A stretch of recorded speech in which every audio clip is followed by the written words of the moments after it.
नमस्कार, कैसे हैं आप लोग। उम्मीद करता हूं कि आप लोग बहुत बेहतर होंगे। जैसा कि आपको पता है कि एसएससी सिलेक्शन पोस्ट फेज 12 का जो टियर 1 का रिजल्ट है वो आपका आउट हो चुका है। आप सभी ने अपना जो रिजल्ट है वो चेक कर लिया होगा।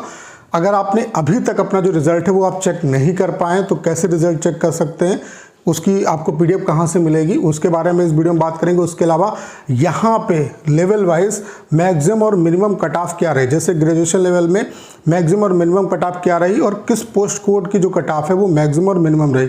ऐसे ही हायर सेकेंडरी में मैक्सिमम और मिनिमम कट ऑफ किस पोस्ट कोड की रही और कितनी रही। ऐसे ही मैट्रिक लेवल में मैक्सिमम और मिनिमम कट ऑफ कितनी रही और किस पोस्ट कोड की रही, उसके बारे में बात करेंगे। उसके अलावा यहाँ पे जो सबसे बड़ा क्वेश्चन स्टूडेंट के दिमाग में आ रहा है वो ये है कि वो अपने आफ्टर जो नॉर्मलाइजेशन के बाद जो मार्क्स हैं वो कैसे चेक कर सकते हैं, यानी कि अपना आफ्टर नॉर्मलाइजेशन जो स्कोर है वो आप कैसे देख पाएंगे, उसके बारे में इस वीडियो में हम लोग बात करने वाले हैं। उसके अलावा आप सभी जो एस्पिरेंट है, जो सिलेक्शन पोस्ट वाले जो एस्पिरेंट है उनके लिए गुड न्यूज़ भी है, तो उस गुड न्यूज़ के बारे में भी सिंगल वीडियो में हम लोग बात करने वाले हैं। तो ये वीडियो आप सभी के लिए बहुत ज़्यादा हेल्पफुल होने वाला है। तो चलिए स्टार्ट करते हैं। वीडियो को स्टार्ट करने से पहले आप सभी को एक इन्फॉर्मेशन देना चाहता हूँ कि अगर आप एसएससी सीएचएसएल सीजीएल एग्जाम की प्रिपरेशन कर रहे हैं तो टाइपिंग की प्रिपरेशन अभी से स्टार्ट कर दो और टाइपिंग ऐसे सॉफ्टवेयर पे प्रैक्टिस करो जिसका इंटरफेस बिल्कुल एसएससी सीएचएसएल सीजीएल जैसा हो। हमने आपके लिए कंप्लीट टाइपिंग का सॉफ्टवेयर बना दिया जिसका इंटरफेस बिल्कुल एसएससी सीएचएसएल सीजीएल जैसा है। बाकी यहाँ पे हम आपको 250 पैसेज दे रहे हैं जो कि सीएचएसएल सीजीएल एग्जाम में आए हुए हैं। जो लेटेस्ट वाले पैसेज हैं वो बहुत जल्द यहाँ पे हम आपको प्रोवाइड करा देंगे।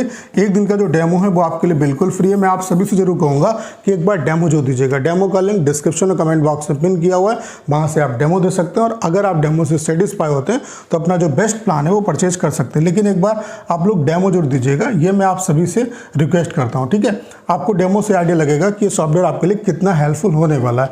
तो जैसा कि आप देख सकते हैं आपका जो सिलेक्शन पोस्ट का रिजल्ट है वो आपका आउट हो चुका है और इस बार आपके लिए ये गुड न्यूज़ है कि एसएससी जो है आपके प्रोसेस में काफ़ी तेज़ी से काम कर रही है। अभी तक आपने देखा होगा इससे पहले कि सिलेक्शन पोस्ट में जो है प्रोसेस काफ़ी स्लो चलता था, तो इस बार क्या है कि चीज़ें इंप्रूव हुई है।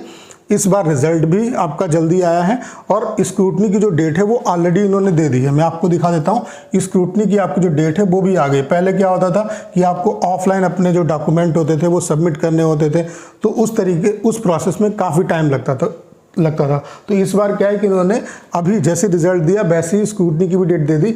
आपको 2 तारीख से लेकर के 24 तारीख तक ऑनलाइन अपने जो डॉक्यूमेंट है वो सबमिट करने हैं। तो इसमें ये भी पंगा नहीं रहेगा कि आपने मतलब आपके डॉक्यूमेंट वहाँ पे डिपार्टमेंट में पहुँच पाए या नहीं पहुँच पाए। तो ये आपके लिए अच्छी खबर है कि इस बार थोड़ा सा प्रोसेस जो है वो फास्ट हुआ और उम्मीद है कि पूरी वैकेंसी जो है वो 1 साल में जो है वो निपट जाएगी। उसके अलावा आप अपना रिजल्ट कैसे चेक करेंगे, आप सभी एस्पिरेंट ने अपना रिजल्ट चेक कर लिया होगा। अगर आप अभी तक अपना रिजल्ट चेक नहीं कर पाए तो सभी जितने भी जैसे कि ग्रेजुएशन लेवल हैं, उसके अलावा हायर सेकेंडरी लेवल है, उसके अलावा मेट्रिकुलेशन लेवल है, इन सब की कंप्लीट जो लिस्ट है वो आपकी आ चुकी है रोल नंबर वाइज और नेम वाइज और किस पोस्ट कोड के लिए आप क्वालिफाई हुए। तो अगर आपको वो लिस्ट नहीं मिली है तो आपको मैंने टेलीग्राम चैनल का जो लिंक है वो दिया है डिस्क्रिप्शन में, आप उसे ज्वाइन कर लीजिए। वहाँ पे वो सारे जो पीडीएफ है वो मैं आपको प्रोवाइड करा दूंगा, वहाँ से आप अपना जो रिजल्ट है वो चेक कर सकते हैं, ठीक है। तो आपका जो रिजल्ट है वो आउट हो चुका है और चेक कर लीजिए आप रिजल्ट। उसके अलावा आपका जैसे कि मान लेते हैं किसी पोस्ट को कोई पोस्ट कोड है, जैसे कि एनआर का कोई पोस्ट कोड है, ठीक है, इसमें सिलेक्शन हुआ, तो अब आपको आगे की जो जानकारी है वो एनआर की रीजनल वेबसाइट पे ही मिलेगी। जैसे कि सीआर में अगर आपका सिलेक्शन हुआ है तो सीआर की रीजनल वेबसाइट पे उसके रिगार्डिंग आपको अपडेट मिलेगी। तो जिस पोस्ट कोड के लिए आपका सिलेक्शन हुआ है उस जो भी पोस्ट कोड पे आपका सिलेक्शन हुआ है उसकी रीजनल जो वेबसाइट है उस पे आपको आगे का जो प्रोसेस है उसके बारे में यहाँ पे इंफॉर्मेशन आपको बाद में मिलेगी, ठीक है। अब यहाँ पे मैक्सिमम और मिनिमम कट ऑफ इस वजह से जाती है और बहुत ज़्यादा वेरिएशन होता है क्योंकि यहाँ पे ढेर सारी ऐसी पोस्ट होती है जिसमें एक्सपीरियंस मांगा जाता है, ठीक है।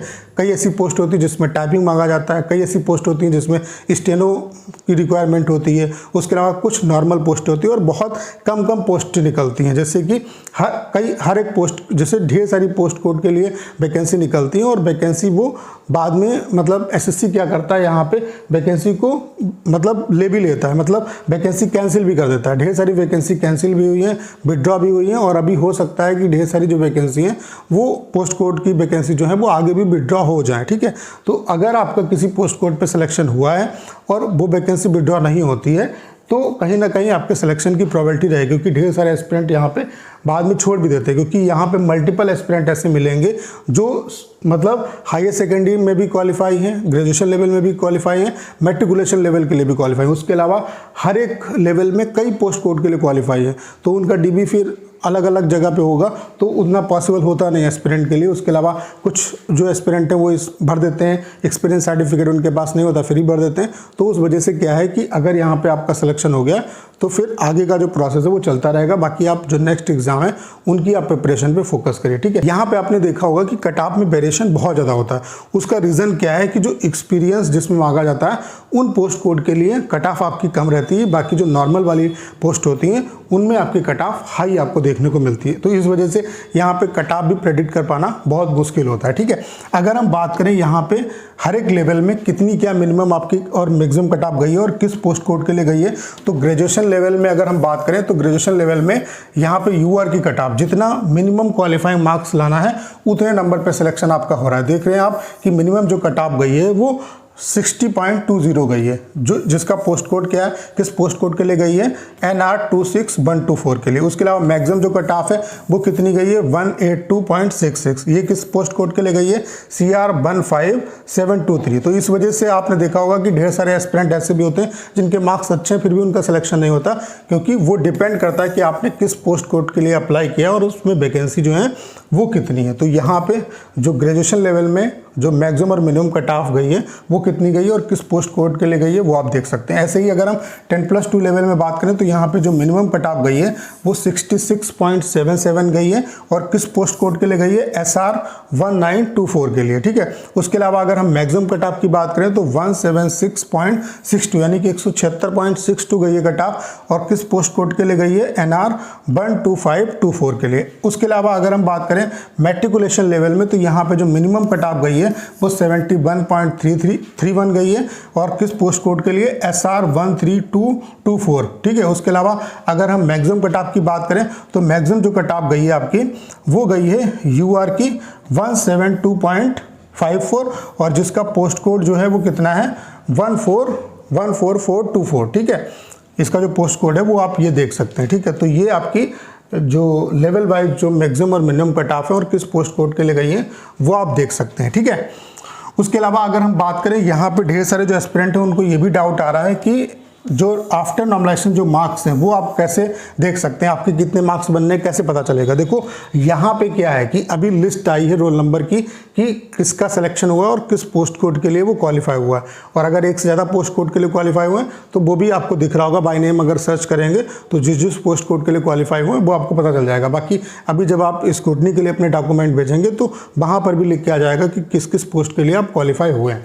यहाँ पे आपके आफ्टर नॉर्मलाइजेशन यानी कि जो फाइनल मार्क्स हैं कितने क्या हैं वो आपको अभी नहीं पता चलेगा। वो कब पता चलेगा, जब आपका फाइनल जो रिजल्ट है वो डिक्लेयर होगा, तब आप जो अपना स्कोर कार्ड है वो देख पाएंगे, तब आपको आफ्टर नॉर्मलाइजेशन मार्क्स जो है वो अपने पता हो पाएंगे। तो अभी आफ्टर नॉर्मलाइजेशन मार्क्स कितने हुए हैं, नॉर्मलाइजेशन में कितना क्या आपको बेनिफिट हुआ है, उसका देखने का कोई तरीका नहीं है, क्योंकि अभी यहाँ पे मार्क्स जो हैं वो डिस्क्लोज नहीं किए हैं। सिर्फ आपका रोल नंबर वाइज जो रिजल्ट है वो आया, वो आप कब देख सकते हैं आफ्टर नॉर्मलाइजेशन मार्क्स, वो आप देख सकते हैं जब आपका फाइनल जो रिजल्ट है जब आएगा तो उसमें आपको अपना स्कोर कार्ड दिखाई देगा कि आपके कितने मार्क्स हैं। बाकी ये आइडिया आप इस तरीके से लगा सकते हो कि आंसर की जो आपने देखी होगी उसमें आपके कितने मार्क्स बन रहे थे और किस पोस्ट कोड के लिए आप क्वालिफाई हुए, तो उससे आप एक कहीं ना कहीं रफली अंदाजा लगा सकते हो कि आपके मार्क्स कितने बन रहे होंगे। बाकी यहाँ पे कितना क्या आपका आफ्टर नॉर्मलाइजेशन स्कोर है इसका कोई भी तरीका नहीं है, ठीक है।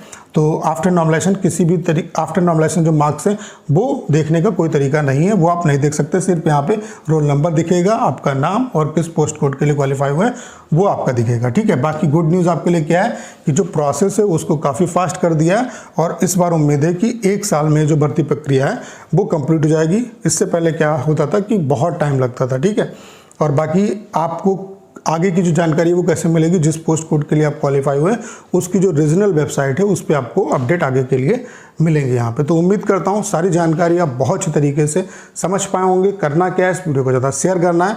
उसके अलावा अगर आप चैनल पर नए हैं और आपने अभी तक इसे सब्सक्राइब नहीं किया है तो प्लीज़ चैनल को सब्सक्राइब करना मत भूलिएगा।